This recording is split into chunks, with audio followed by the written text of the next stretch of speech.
Halo teman-teman ATLM Indonesia, di mana saja berada. Semoga teman-teman selalu sehat dan dilimpahkan rezeki. Kali ini kita membahas tentang motivasi bagi ATLM, yang mana motivasi ini bisa digunakan ya teman-teman yang sebagai seorang kepala atau kepala ruangan di sebuah laboratorium untuk memotivasi diri sendiri dan memotivasi staf laboratorium. Oke, semoga teman-teman selalu sehat.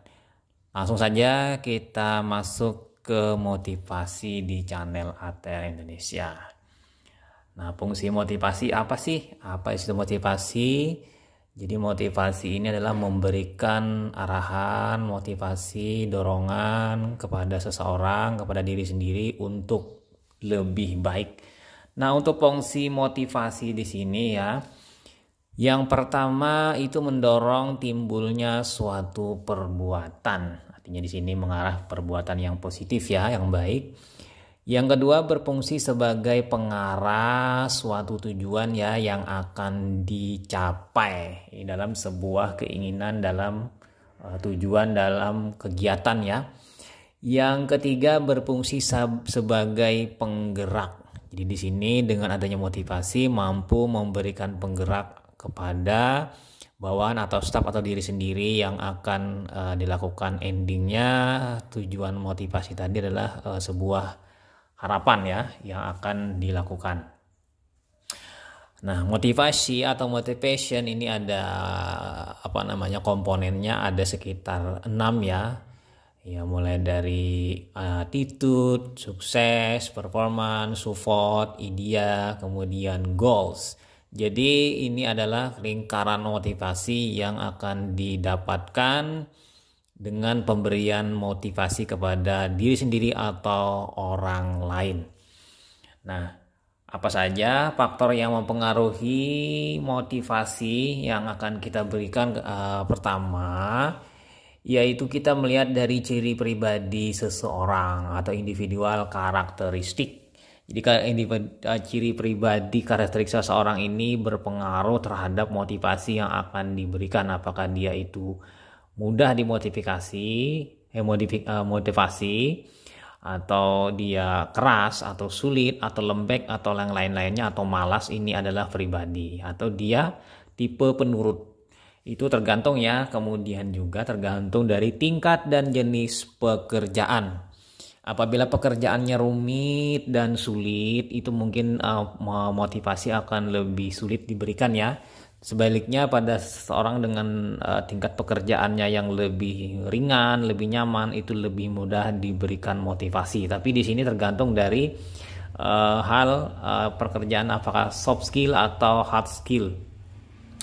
Kemudian yang ketiga, itu faktor yang mempengaruhi motivasi adalah lingkungan kerja. Jadi di sini lingkungan kerja sangat berpengaruh. Apakah lingkungan kerja itu berada di outdoor atau indoor atau hal lain, misalnya lingkungan kerja pria wanita atau hanya kelompok pria saja atau hanya kelompok wanita saja, atau lingkungan kerja yang kelas atas, kelas bawah. Ini tergantung ya. Jadi di sini penting juga masalah lingkungan kerja. Jadi kita bisa menyimpulkan sini faktor yang mempengaruhi motivasi itu adalah ciri pribadi seseorang, tingkat dan jenis pekerjaan, dan lingkungan kerja. Jadi 3 ini yang sangat berpengaruh. Nah, kemudian kita lanjut ke selanjutnya, yaitu jenis motivasi. Nah, motivasi ini terbagi menjadi 2 bagian untuk jenisnya. Yang pertama motivasi intrinsik, itu yang timbul dari diri sendiri. Jadi motivasi dari diri sendiri, self motivation. Sementara motivasi ekstrinsik ini yang timbul dari orang lain. Jadi motivasi diri sendiri ini ditimbul dari diri sendiri, keinginan diri sendiri untuk bergerak atau menimbulkan suatu keinginan ya.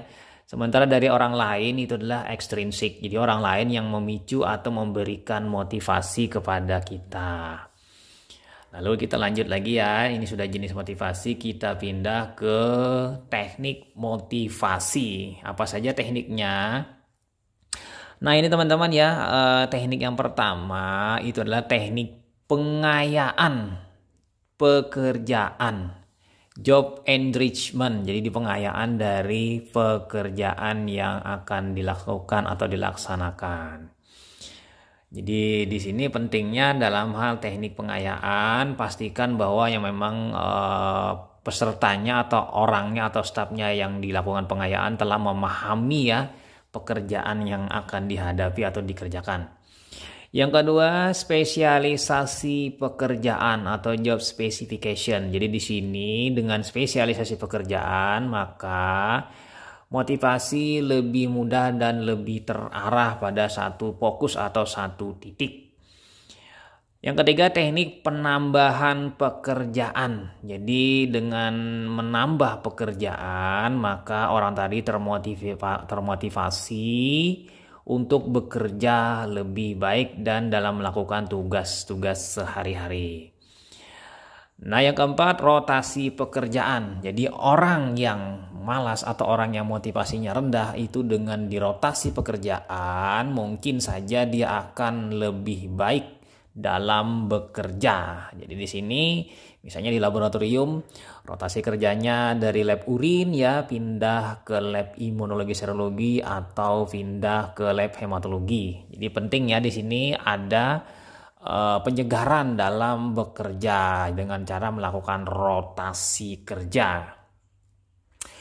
Yang nomor 5, teknik manajer 1 menit. Nah, di sini teknik motivasinya dengan melakukan manajer seorang pengarah yang memberikan delegasi, pemberian suatu motivasi dalam waktu 1 menit. Ini mungkin dianggap seperti pengarahan cepat dan pemberian motivasi, pemberian dalam bentuk stimulasi untuk bekerja lebih ceria, lebih senang dan lebih baik ya, sehingga mampu mengikis rasa malas atau rasa tidak berinisiatif dalam bekerja. Nah, selanjutnya yang nomor 6 itulah teknik orientasi pada tujuan. Nah, ini orientasinya tujuannya apa yang akan kita capai. Jadi di sini pastinya orang-orang dengan yang mendapatkan teknik orientasi pada tujuan ini akan mendapatkan hal-hal baru dan hal-hal yang akan didapat pada saat akan bekerja menuju kegiatan yang akan dicapai. Kemudian yang nomor 7, pemberian hadiah dan hukuman. Jadi di sini teknik motivasi di sini dapat dikombinasikan dengan pemberian hadiah dan hukuman. Jadi orang-orang yang rajin, cerdas itu mendapatkan reward, sementara orang-orang yang malas, orang-orang yang tidak baik dan orang-orang yang tidak kreatif ya kan, kemudian bodoh atau yang lain-lain ini mungkin mendapatkan hukuman. Jadi di sini akan memberikan manfaat bagi karyawan untuk lebih baik bekerja dalam melakukan kegiatan dan tetap belajar dalam mendapatkan ilmu ya di tempat kerja. Jadi berkembang. Kemudian promosi. Nah, promosi di sini maksudnya adalah teknik motivasi dengan memberikan promosi jabatan, promosi pekerjaan yang mana dia akan lebih baik lagi dibandingkan sebelum dia bekerja. Dan di sini pengembangan karirnya lebih bagus dengan teknik promosi. Jadi dengan teknik promosi dia akan mendapatkan beban kerja ya baru yang lebih besar, ya kan? Oke, kemudian lagi yang nomor 9, membentukkan tim kualitas dan produktivitas. Nah, di sini yang paling bagus bisa dikombinasikan dengan yang lain yaitu pembentukan tim kualitas dan produktivitas. Bahwa di sini menilai kualitas dan produktivitas setiap individu itu secara kontinu ya dalam waktu 6 bulan atau 1 tahun, sehingga di sini dapat dilakukan penilaian secara spesifik dan individu. Jadi di sini sangat bersifat individual. Jadi bagus sekali menilai tiap individu. Dan yang terakhir bisa saja teknik motivasi dengan keluasan waktu. Jadi waktu yang luas atau waktu yang longgar bisa dilakukan setiap waktu, tidak mengekang, sehingga di sini seorang manajer atau seorang pimpinan akan memberikan waktu yang luas kepada stafnya untuk bekerja atau melakukan kegiatan dengan baik ya. Tapi di sini dalam koridor yang mana ruang lingkupnya tetap bertanggung jawab terhadap beban kerja atau tugas yang diberikan. Oke, sudah, ini ada sebanyak 10 teknik motivasi. Sekarang kita pindah ke orang yang perlu dimotivasi. Siapa saja? Nah, ini ada, kita lihat uraiannya. Jadi sebenarnya teman-temannya ada sekitar 16 kalau tidak salah, ini orang yang perlu dimotivasi. Yang pertama siapa saja, yaitu tidak efektif. Produktivitas rendah. Ini perlu dimotivasi, bahkan wajib dimotivasi. Yang kedua, tidak dapat memotivasi diri sendiri. Nah, ini juga orang-orang yang tidak mampu memotivasi diri sendiri untuk lebih berkualitas atau produktivitasnya meningkat. Kemudian yang ketiga, tidak bertanggung jawab. Ini orang yang memiliki job kerjaan namun tidak bertanggung jawab.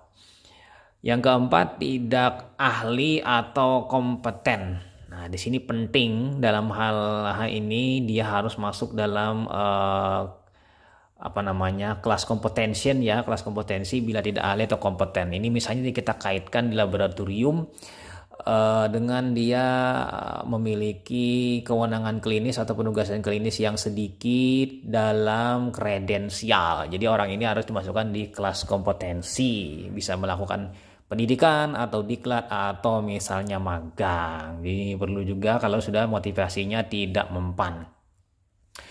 Yang nomor 5, orang yang pandai tapi malas. Ini bagus dia, tapi dia adalah malas. Yang keenam, orang yang rajin tapi bodoh. Ini kebalikan dari yang tadi, yang sebelumnya. Atau yang ketujuh, orang yang malas dan bodoh. Nah, ini kombinasi. Nah, ini yang paling sulit. Ini salah satunya adalah yang nomor 7 ini adalah orang yang malas, sudah malas, bodoh. Beda dengan yang nomor 5 dan 6, itu masih ada sisi plusnya. Kemudian lanjut yang nomor selanjutnya, nomor 8, orang yang ragu. Nah, ini ragu dalam melakukan atau mengambil sebuah keputusan. Yang ke-9, orang yang frustasi. Kemudian yang 10, orang yang tak efisien, dia tidak efisien bekerja, lambat, dan memang banyak mungkin menghasilkan kelonggaran-kelonggaran waktu, diulur-ulur sehingga dia bisa juga mungkin dalam bekerja di laboratorium dia adalah orang yang berbelit-belit misalnya dalam bekerja. Kemudian yang 11, orang yang penakut. Nah, ini penting juga. Kemudian yang ke-12, orang yang acuh tak acuh. Nah, ini terlalu cuek ya. Kemudian yang selanjutnya yang ke-13, orang yang tidak punya inisiatif. Nah, ini yang parah. Dia bekerja sifatnya pasif, tidak memiliki inisiatif dalam hal bekerja. Jadi menunggu perintah atau menunggu order atau santai-santai kemudian baru dipanggil dia baru bekerja. Ke-14, orang yang lamban. Nah, ini yang lambat dalam bekerja. Jadi diharapkan dalam bekerja itu sebenarnya adalah yang cekatan ya, kan, bagus jadi efisien dalam waktu, penggunaan waktu. Kemudian yang ke-15, orang yang bingung. Nah, orang yang bingung ini mungkin dia ada masalah atau halang lain terkait dengan keluarga sehingga dia mungkin kebingungan atau memang bingung juga dari faktor pembawaan pribadinya. Bisa saja ini ya. Kemudian yang ke-16, orang yang tak disiplin. Nah, ini juga lumayan sulit. Orang yang tidak disiplin ini artinya dia lambat datang atau disiplin dalam hal pekerjaan atau yang lain-lainnya, ini kurang sulit ya. Memang ini agak sulit dimotivasi, tapi ini memang harus dimotivasi agar dia menjadi pribadi yang disiplin. Dia mungkin masalahnya cuma masalah disiplin saja, kalau yang lain dia tidak memiliki masalah. Misalnya tanggung jawab, misalnya kompetensi, kemudian bodoh, rajin, malas, itu tidak masuk dia ya. Jika dia bukan tipe penakut, tapi dia hanya orang-orang yang tidak disiplin. Oke, lanjut lagi ya teman-teman, kita masuk yang materi terakhir, yaitu faktor penghambat motivasi. Apa saja? Yang pertama, ternyata adalah pimpinan yang sering mengekang. Nah, pimpinan yang sering mengekang ini menghambat motivasi. Jadi stafnya itu dikekang. Yang kedua, pimpinan yang banyak menuntut. Jadi minta ini sehingga si staf ini kebingungan karena sikap pemimpin yang banyak menuntut. Yang keenam, pimpinan terlalu keras. Nah, ini terlalu keras, otoriter mungkin ya. Kemudian yang keempat, pimpinan cenderung menolak. Jadi banyak menolak. Ini apa saja usul-usul dari staf menolak. Yang kelima, pimpinan tak konsisten. Jadi hari ini berkata A, esok berkata B, esok lagi berkata C. Ini adalah sesuatu yang tidak konsisten sehingga membingungkan bagi stafnya. Kemudian yang nomor 6, pimpinan memanjakan bawahan. Nah, ini pimpinannya ini terlalu santai dalam memimpin sehingga bawahannya manja dan tidak terpimpin dengan baik. Sementara yang nomor 7, pimpinan masa bodoh. Jadi tidak peduli ya, santai ya. Kemudian 8, pimpinan masa bodoh. Ini juga sama ya. Sebenarnya nomor 8 ini pimpinan tidak memperdulikan masalah kegiatan di tingkat bawah ya. Kemudian selanjutnya adalah gara-gara adanya kritik. Jadi ini adalah menghambat motivasi. Nah, jadi di sini bagaimana masalah troubleshooting mengenai kritik. Cara menghadapi kritik itu ada sebanyak 3 bagian. Yang pertama, bidang emosi ya. Nah, di sini kalau ada masukan kritik, pastinya tetap tenang. Ingat, semua orang besar ingat kritik. Ya, penting di sini ya. Kalau dari segi bidang akal budi, di sini bahwa dalam hal menghadapi kritik, pandang secara objektif, ya kan. Kemudian analisa latar belakang kritik, sentimen, fakta, kompensasi, prinsip, harapan. Jadi kita kalau melihat dari sudut pandang akal budi. Nah, kalau kita melihat dari bidang praktis, ini adalah adakan suatu pembelaan. Kemudian akui kesalahan dan beri alasan secara objektif dan secara subjektif. Oke ya, di sini kita selesai, kita membahas mengenai motivasi secara ringkas kepada teman-teman yang sedang bingung mengatasi masalah tidak mampu memotivasi diri sendiri, atau bagi teman-teman yang menduduki posisi jabatan sebagai kepala lab atau kepala ruangan, kepala instalasi laboratorium, yang mana ini bisa menjadi bekal untuk memberi motivasi bagi staf-stafnya. Oke ya, itu saja. Sampai jumpa di video yang akan datang. Semoga bermanfaat. Saya Ahmad Le pamit. Bye.